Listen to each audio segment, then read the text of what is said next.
Line صحیح کر کے لگی نہیں لگی اس میں.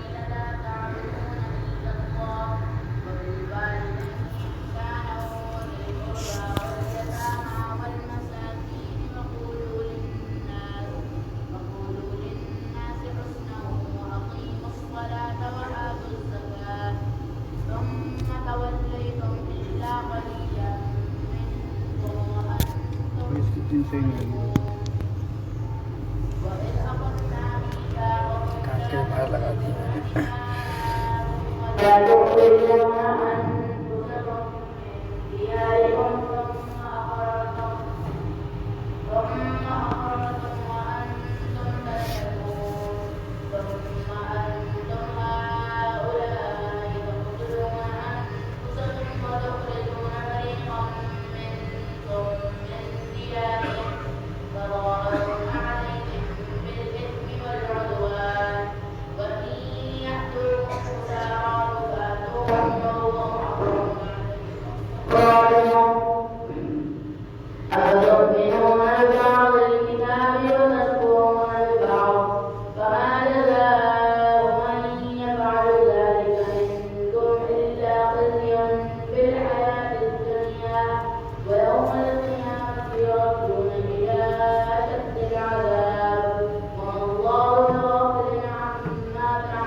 میں نے اپنی پن بھی نکال دی. پن نکالو. نہیں چلے گا. نکالو.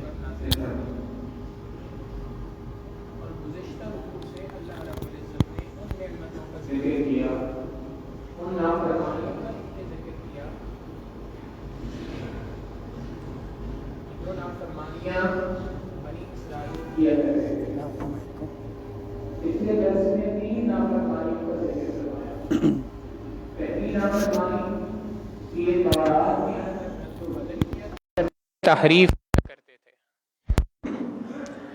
دوسری نافرمانی بنا کر اسی کے اوپر اس کو عوام الناس کے درمیان پھیلا دیا. اور تیسری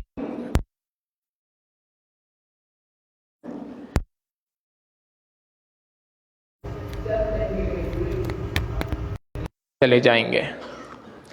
آج کے اس رکوع کے اندر بھی اللہ رب العزت نے دو نافرمانیوں کا تذکرہ کیا.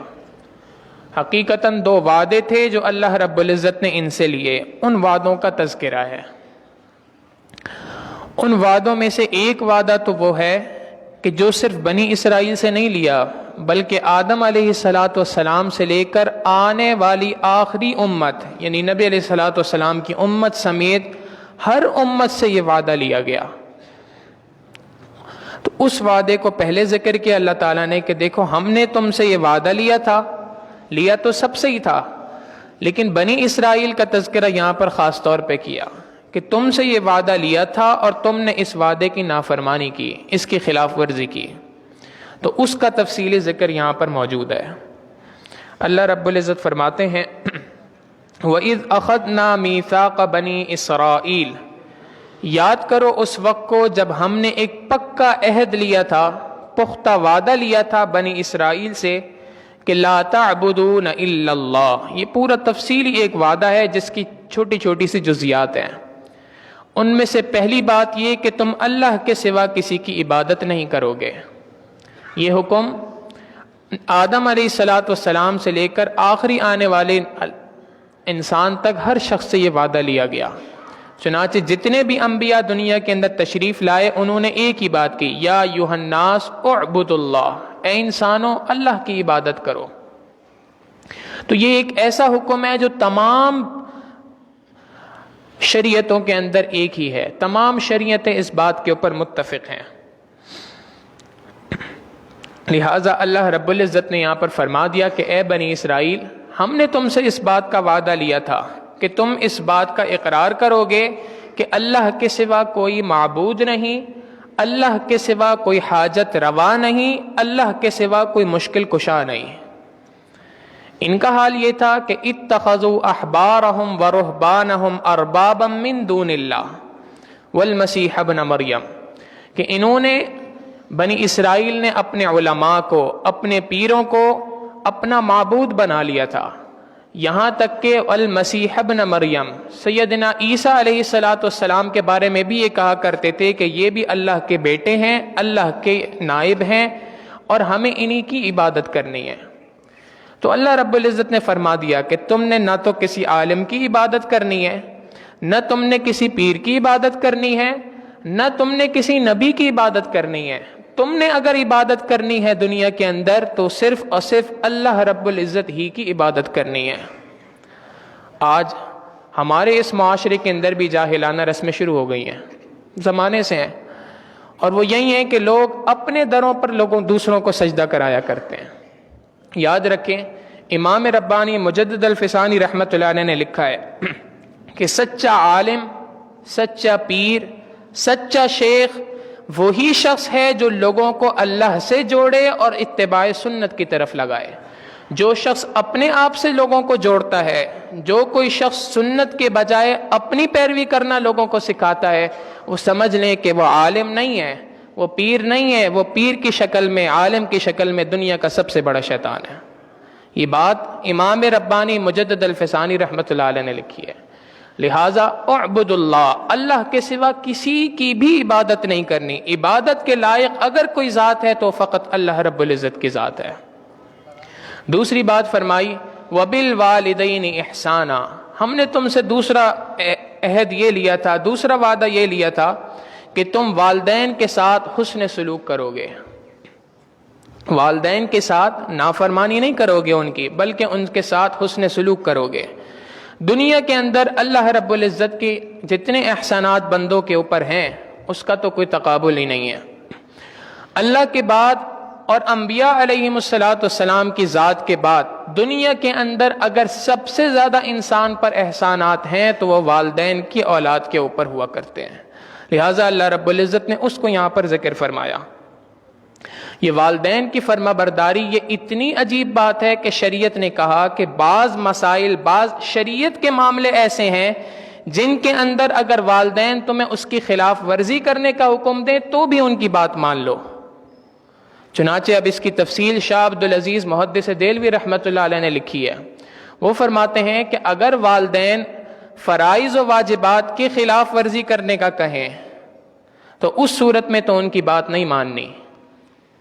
اگر والدین فرائض و واجبات کی نافرمانی کرنے کا کہہ رہے ہیں، ان کی خلاف ورزی کرنے کا کہہ رہے ہیں، تو اس صورت میں والدین کی بات نہیں مانی جائے گی۔ کیوں؟ نبی علیہ الصلوۃ والسلام نے فرمایا لا طاعۃ لمخلوق فی معصیۃ الخالق، اللہ رب العزت کی نافرمانی کرتے ہوئے مخلوق کی فرما برداری کرنا یہ نیکی نہیں ہے۔ لہٰذا اگر فرائض و واجبات کی خلاف ورزی کا حکم دے رہے ہیں تو وہ بات تو نہیں ماننی۔ اگر وہ والدین سنت مؤکدہ کی خلاف ورزی کا کہہ رہے ہیں، حضرت شاہ صاحب فرماتے ہیں کہ اس صورت میں ایک دو بار اگر حکم کی خلاف ورزی کا کہیں تو مان لے، اس سے زیادہ کہیں تو اس پہ بھی نافرمانی نہیں کرنی، اس پہ نافرمانی کر سکتا ہے بندہ، خلاف ورزی کر سکتا ہے حکم کی۔ اور تیسری بات فرمائی کہ اگر والدین مستحبات، نوافل کی خلاف ورزی کرنے کا کہیں تو اس صورت کے اندر نوافل کو چھوڑ کے والدین کی بات ماننا انسان پر واجب ہے۔ آپ سوچیں کتنا گہرا مسئلہ ہے۔ شریعت کہہ رہی ہے کہ اگر والدین منع کر رہے ہیں تہجد پڑھنے سے، والدین منع کر رہے ہیں نفلی روزہ رکھنے سے، تو والدین کی بات مانو، نفلی روزوں کو چھوڑ دو، تہجد کو چھوڑ دو۔ یہ تو دین کے معاملات میں بات ہے، دنیا کے معاملات کے اندر کیا حال ہوگا؟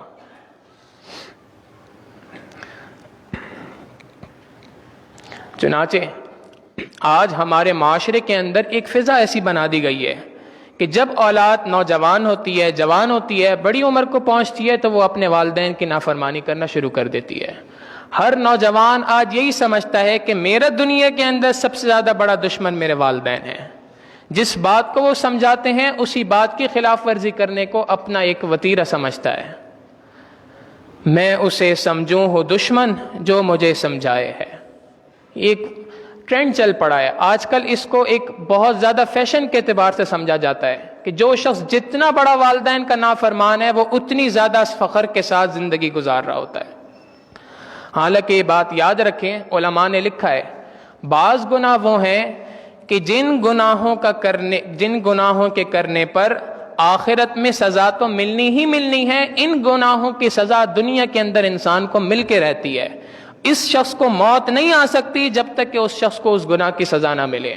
ان گناہوں کی لسٹ کے اندر سے ایک سب سے بڑا گناہ والدین کی نافرمانی ہے۔ اگر کوئی شخص والدین کی نافرمانی کرتا ہے اس دنیا کے اندر ہی اس کی سزا اس شخص کو مل کے رہے گی، آخرت میں جو ملنی ہے وہ تو ملنی ہے۔ یہ چھوٹی بات نہیں ہے، یہ بہت بڑا کبیرہ گناہ ہے۔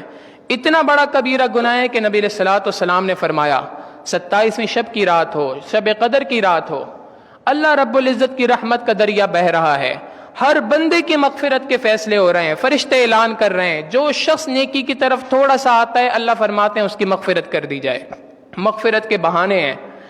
اس وقت پر بھی والدین کا نافرمان جو ہوگا اللہ رب العزت نے فرما دیا، نبی علیہ السلام نے فرما دیا، اس شخص کی مغفرت اللہ رب العزت شب قدر میں بھی نہیں فرمائیں گے۔ یہ والدین کی نافرمانی یہ بہت بڑا کبیرہ گناہ ہے۔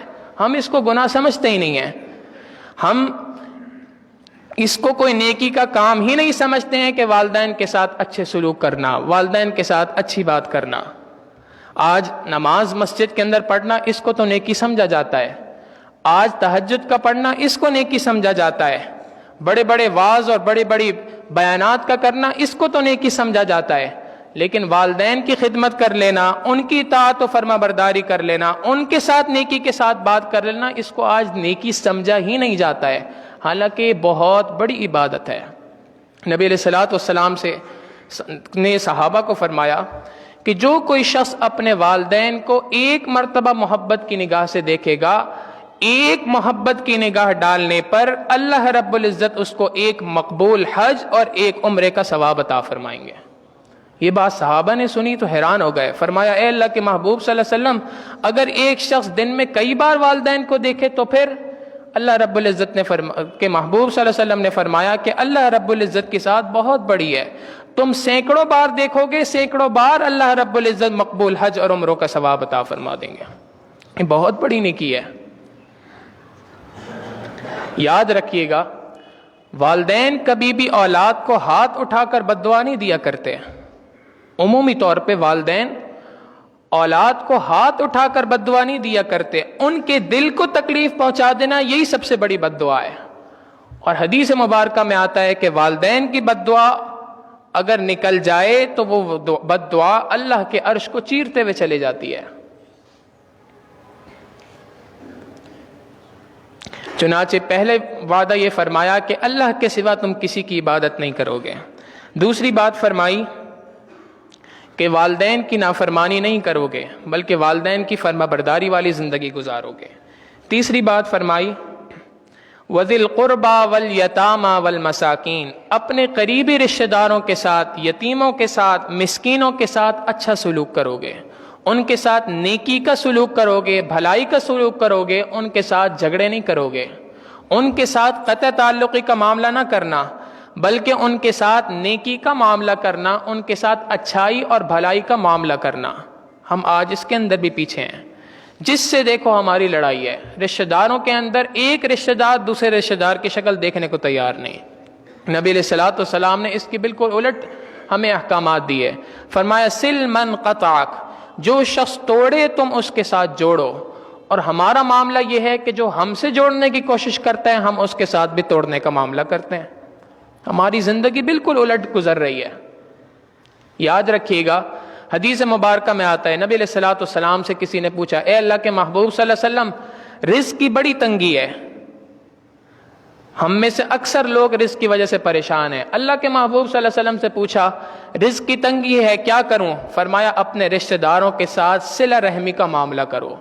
رشتہ داروں کے ساتھ صلہ رحمی کا معاملہ کرنا، جو تعلقات ٹوٹے ہوئے ہیں ان تعلقات کو جوڑ دینا، یہ رزق کے آنے کا سب سے بڑا سبب ہے، اور تعلقات کا توڑ دینا یہ رزق کے آپ کے دروازے سے رخصت ہو جانے کا سب سے بڑا سبب ہے۔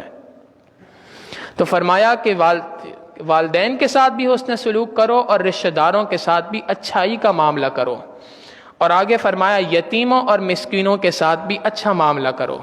یتیموں اور مسکینوں کو جھڑکی نہ دو، بلکہ ان کے ساتھ پیار و محبت کی زندگی گزارو۔ نبی علیہ الصلوۃ والسلام نے فرمایا کہ جو شخص یتیم کے سر کے اوپر ہاتھ رکھتا ہے، جو شخص یتیم بچے کے سر پہ ہاتھ رکھتا ہے، جتنے بال اس شخص کے ہاتھ کے نیچے آتے ہیں اللہ رب العزت اتنے گناہوں کو اس شخص کے معاف فرما دیتے ہیں۔ تو یتیم کے ساتھ بھی محبت کا تعلق رکھنا، مسکینوں کے ساتھ بھی تعلق کا رکھنا، محبت کا تعلق رکھنا، یہ شریعت کا حکم ہے۔ اگلی بات فرمائی وَقُولُوا لِلنَّاسِ حُسْنًا، لوگوں کے ساتھ بہترین بات کرنا، جلی کوٹی بات نہیں کرنا، بلکہ جب بات کرو تو بہترین انداز میں بات کرو، ایسی بات کرو کہ سامنے والے کا دل موہ لینے والے ہو، یہ نہ ہو کہ سامنے والے کا دل جلا دینے والی بات کرو۔ آج یہ مرض بہت عام ہے، اور مردوں میں بھی ہے، خواتین میں تو بہت زیادہ ہے۔ اکثر خواتین یہ کہا کرتی ہیں کہ میں نے اب اس کے ساتھ ایسی بات کی کہ اس کا دل جل کے رکھ دیا۔ یہ دل کا جلا دینا یہ باعث فخر بات نہیں ہے، بلکہ یہ بہت بڑا گناہ ہے۔ اللہ رب العزت تو فرما رہے ہیں کہ قولوا للناس حسنا، لوگوں کے ساتھ اچھائی سے بات کرو، اچھائی کا معاملہ کرتے ہوئے بات کرو۔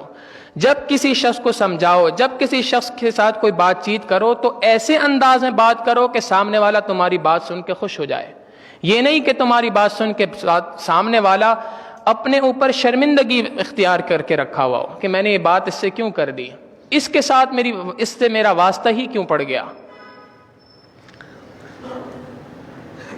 چنانچہ ہمارے مشائخ کا حال تو یہ تھا، ہمارے بڑوں کا حال یہ تھا کہ اگر کبھی کسی شخص کو کوئی نیکی کی بات بھی سمجھانی ہوتی تھی تو اس کو ایسے انداز سے سمجھاتے تھے کہ دوسرے تو دور کی بات، اس شخص کو بھی محسوس نہیں ہوتا تھا کہ مجھے کوئی بات سمجھائی گئی ہے۔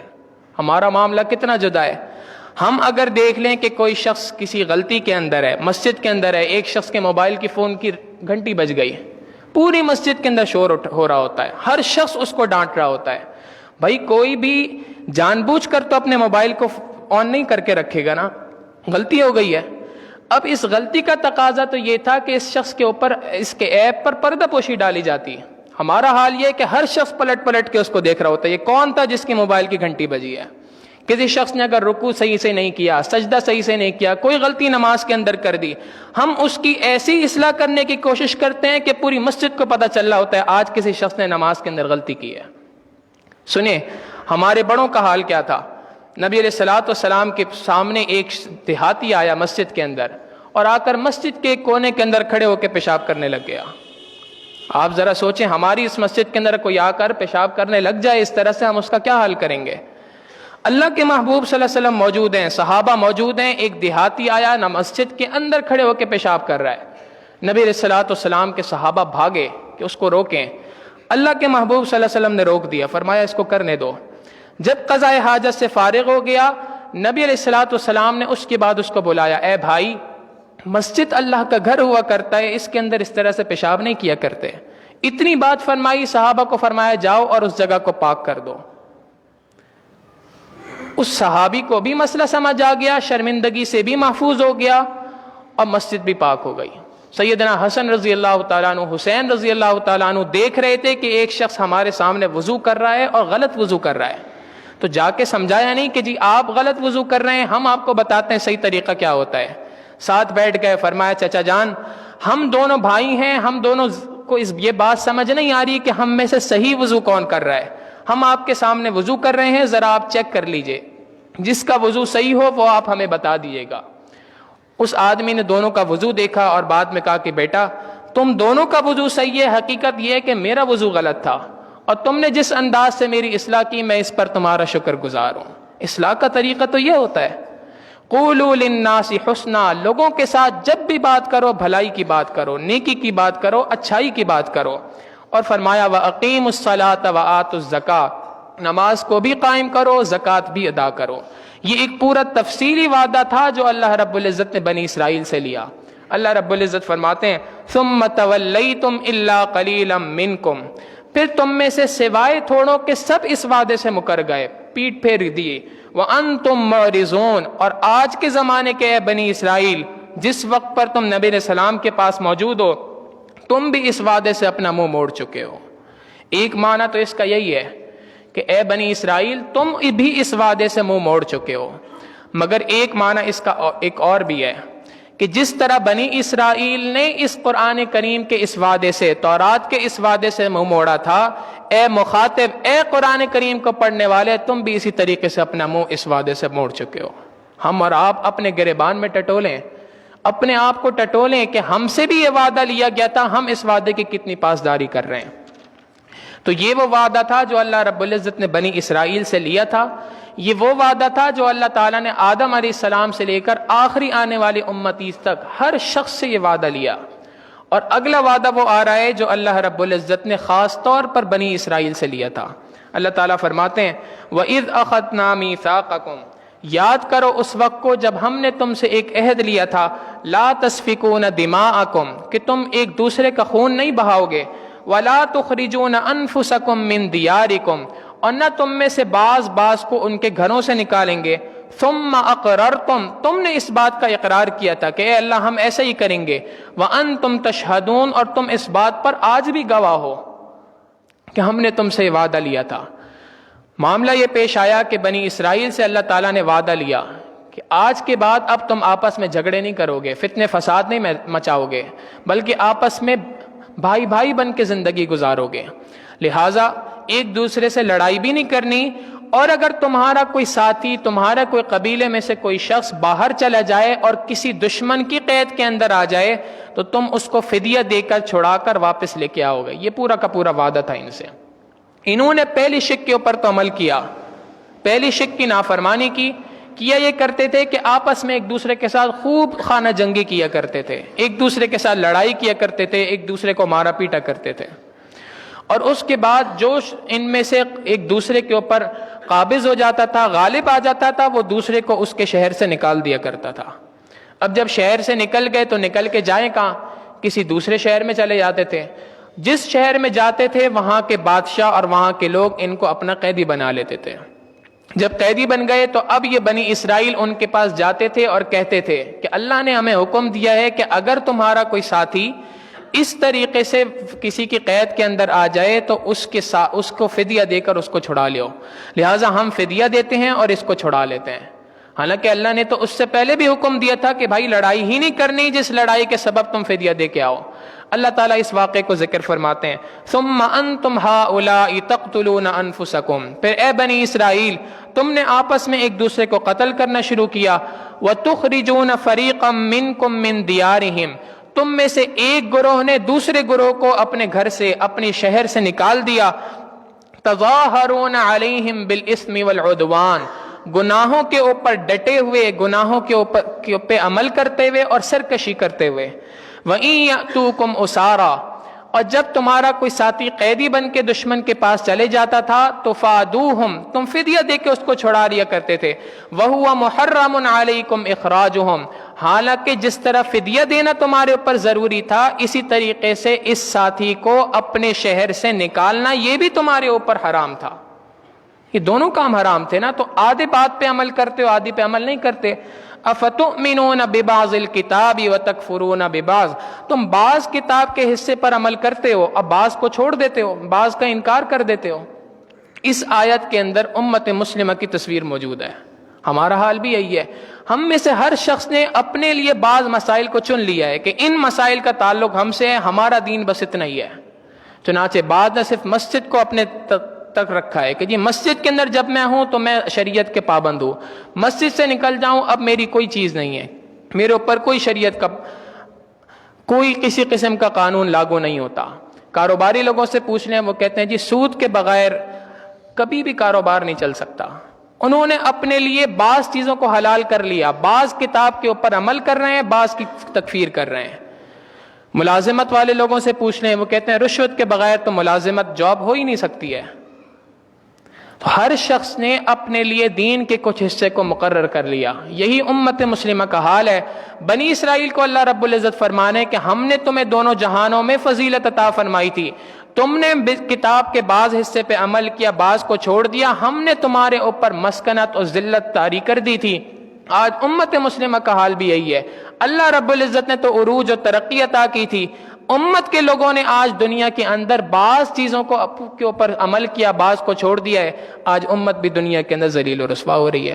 اللہ فرماتے ہیں فما جزاء من يفعل ذلك منکم، جو کوئی شخص یہ آدھی بات کو لیتا ہے اور آدھی کو چھوڑ دیتا ہے، اس کا انجام کیا ہو سکتا ہے؟